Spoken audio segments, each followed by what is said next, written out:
Le Collège des médecins de Barcelone est une société de droit public. C'est une institution professionnelle fondée il y a plus d'un siècle, en 1894. Ses principales fonctions sont d'enregistrer les médecins qualifiés exerçant dans la province de Barcelone, de défendre les intérêts collectifs de la profession, d'assurer une bonne pratique médicale et de représenter la profession auprès des tiers.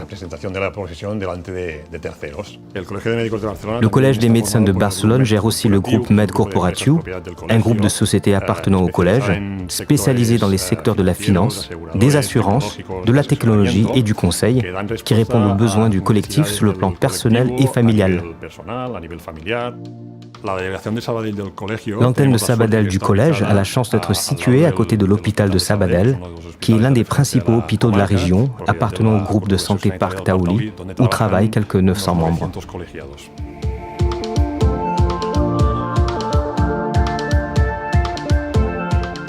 Je suis médecin du travail et spécialiste de la prévention des risques.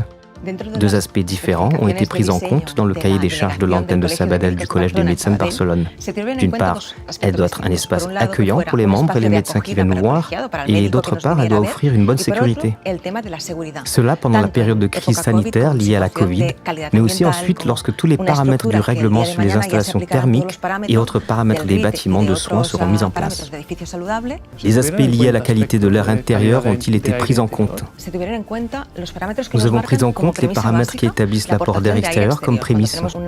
En situation intérieure, dans un espace où l'approvisionnement d'air extérieur naturel est vraiment limité, nous devons examiner tous les aspects mécaniques existants.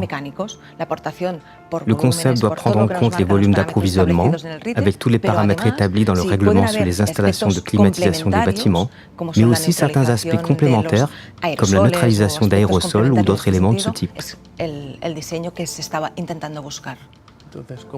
Ainsi, en tant qu'experte en virus et bactéries, quels facteurs sont les plus importants pour assurer la qualité de l'air intérieur face à la Covid?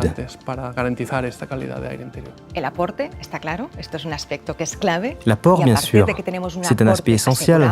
Et une fois que nous avons un volume d'apport garanti sur la base des spécifications, du nombre d'employés, de visites prévues et des compteurs en place. Dès que ce besoin est couvert, nous pouvons examiner comment améliorer ces aspects complémentaires d'une manière ou d'une autre. Nous avons vu que certains systèmes sont évalués au niveau de la neutralisation. Le système Panasonic, comme on nous l'a expliqué du point de vue technique, est un système de neutralisation active. L'hydroxyle sort de l'appareil, donc en plus d'inhiber les virus présents dans l'air, il agit aussi au niveau de la surface. Cela ne nous dispense pas de nettoyer comme il faut chaque surface. Mais c'est un système complémentaire si nous avons déjà couvert toutes les bases. Pourquoi la qualité de l'air intérieur est-elle importante? C'est important parce que nous sommes à l'intérieur pendant de nombreuses heures et nous devons nous assurer que l'apport d'air extérieur est suffisant, ou s'il ne l'est pas, qu'il soit mécanisé. Les systèmes complémentaires comme la neutralisation nous permettent de réduire plus facilement la charge virale des bioaérosols de l'environnement.